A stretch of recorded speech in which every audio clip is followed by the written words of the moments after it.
என்னத்திற்காக வந்திருக்கிறாய் என்றார். அப்பொழுது அவர்கள் கிட்ட வந்து இயேசுவின் மேல் கை போட்டு அவரை பிடித்தார்கள். பெரியவர்களே, அவர் நிலையாக நின்று அடுத்து அவர் சந்திக்கிற சூழ்நிலைகளை ஹேண்டில் பண்ணதை பார்த்தீங்கன்னா, he was very cool, calm and collected. எங்கேயுமே நிலை இழந்து கச்சா முச்சான் பேசி கத்தி கூப்பாடு போட்டு அழுது நோக. அவன் ஒருத்தன் துரோகம் பண்றான், வந்து என்ன செய்யறான்? துரோகம் பண்றான். அவ்வளவு திரளான ஜனங்கள் மத்தியிலே அவர் தெரிந்து கொண்டு உருவாக்கின ஒரு யூதாஸ், 12 பேர்ல ஒருவன். பணத்தையும் அவன் கையில தான் கொடுத்து வச்சிருந்தார். எதை கொடுத்து வச்சிருந்தாரு? பணம். இவன் ட்ரெஷர். 12 சீஷர்கள். துரோகி வந்து முத்தம் செஞ்சு காட்டி கொடுக்கிறான். அது என்ன சொல்லிட்டு வரான் பாருங்க, ரவி ரவி வாழ்க, ரவி உன்னை நான் சாகடிக்க போறேன்றதை மாத்தி சொல்றாங்க. நான் காட்டி கொடுக்க போறேன், சாகடிக்க போறேன் ரவி அப்படின்னு சொல்லி முத்தம் கொடுக்கிறான். அவன் மனுஷன் போய் சொல்றான். உண்மையை அடுத்து ஒரு வார்த்தை சொல்றாரு, சிநேகிதனே. அவர் மாத்தி பேசுறவர்களோ உள்குத்து வச்சு பேசுற டபுள் மீனிங் பேசுறவர் அல்ல. அவருடைய சொற்கள் புடமிடப்பட்டது. அவன் சொல்லுங்களேன், அவர் சிநேகிதன் என்று சொன்னால் உண்மையிலேயே சிநேகிதன் என்று தான் அவர் he means what he speaks.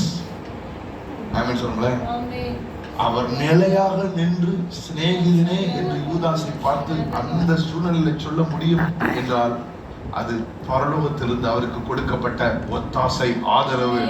அவர் தகப்பன் அவரை தள்ளாடாமல் நிலையாக இருக்கிறார்.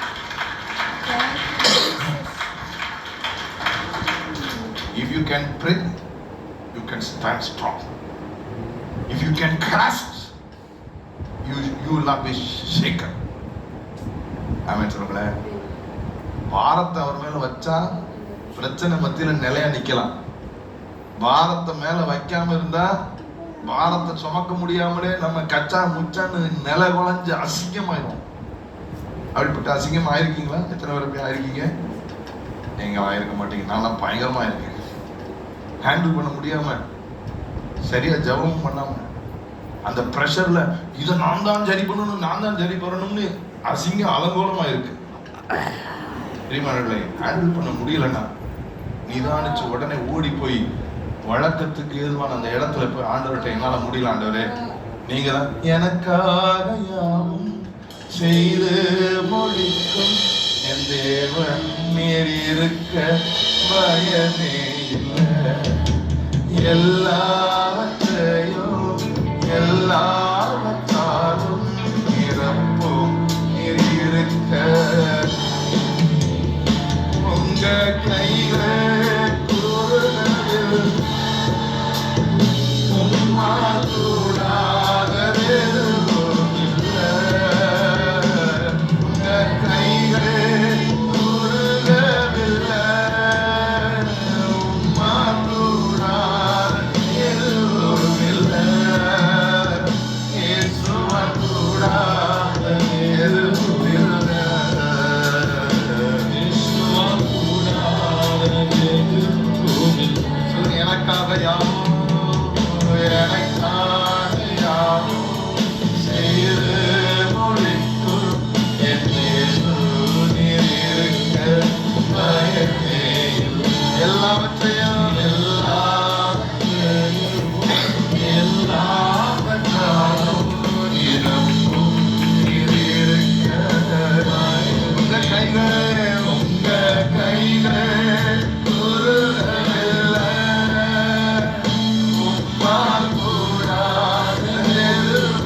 strengthened. His anxieties, his burdens were already transferred. அவருடைய பாரங்களும் அவருடைய கவலைகளும் ஏற்கனவே கை மாற்றப்பட்டது. அவர் உன்னதத்தின் பலத்தால் இடைக்கட்டப்பட்டு அவர் நிதானத்தை இழக்காமல் அழகாக நின்றார். ஆமென் சொல்லுங்களேன். அவருடைய அழகை அவர்கள் குலைக்க வேண்டியது இருந்தது. அவர் அழகாக நின்றார். அடுத்து பேதுரு உடனே என்ன செய்யறார் பாருங்க, 51. அப்பொழுது இயேசுவோடு இருந்தவர்களில் ஒருவன் கை நீட்டி தன் பட்டயத்தை உருவி பிரதான ஆசாரியனுடைய வேலைக்காரனுடைய காதரை வெட்டினான். அப்பொழுது இயேசு அவனை நோக்கி, உன் பட்டயத்தை திரும்ப அதில் உரையிலே போடு. பட்டயத்தை எடுக்கிற யாவரும் பட்டயத்தால் மடிந்து போவார்கள். நான் இப்பொழுது என் பிதாவை வேண்டிக் கொண்டான். அவர் 12 லேகியோனுக்கு அதிகமான தூதரை என்னிடத்தில் அனுப்ப மாட்டார் என்று நினைக்கிறாயா? இப்போ நான் ஜெபம் நான் வராதா சொல்லிட்டு அடுத்து சொல்றாரு, அப்படி செய்வேனானால் இவ்விதமாய் சம்பவிக்க வேண்டும் என்கிற வேத வாக்கியங்கள் எப்படி நிறைவேறும்? சித்தத்தில் தெளிவா நிற்கிறார்.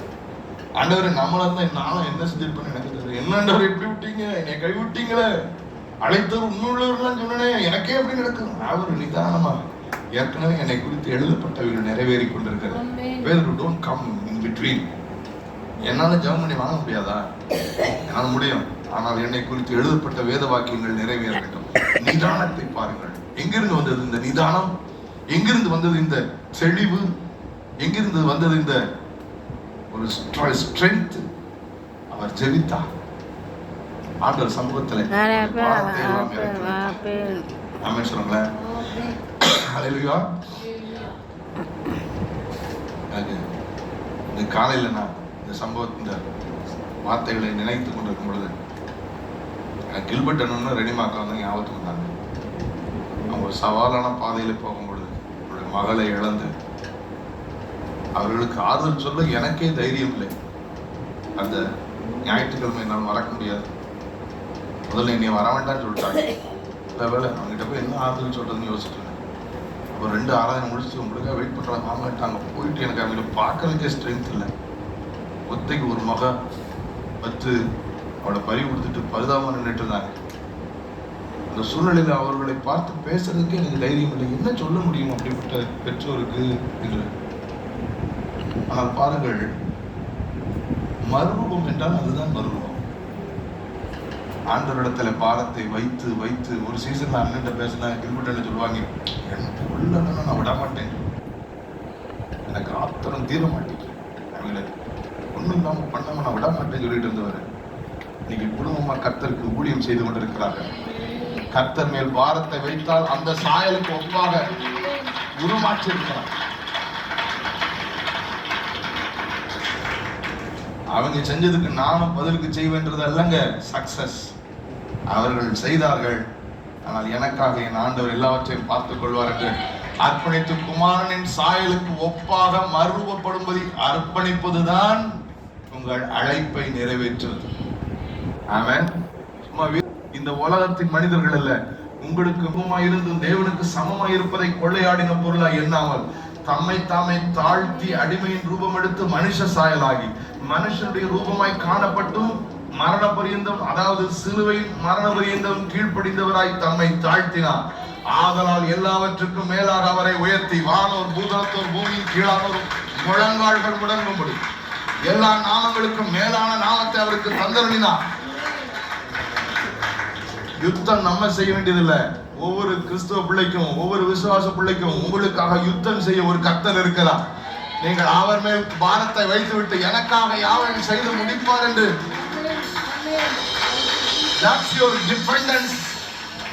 That's the way you trust. That's your prayer life. இன்னைக்கு அவர்களை பார்க்கும் பொழுது அந்த மறுரூபம் தான் சக்சஸ். அந்த மறுரூபம் எப்படி வந்தது, எங்கிருந்து வந்தது? சமயம் கிடைக்கும் போதெல்லாம்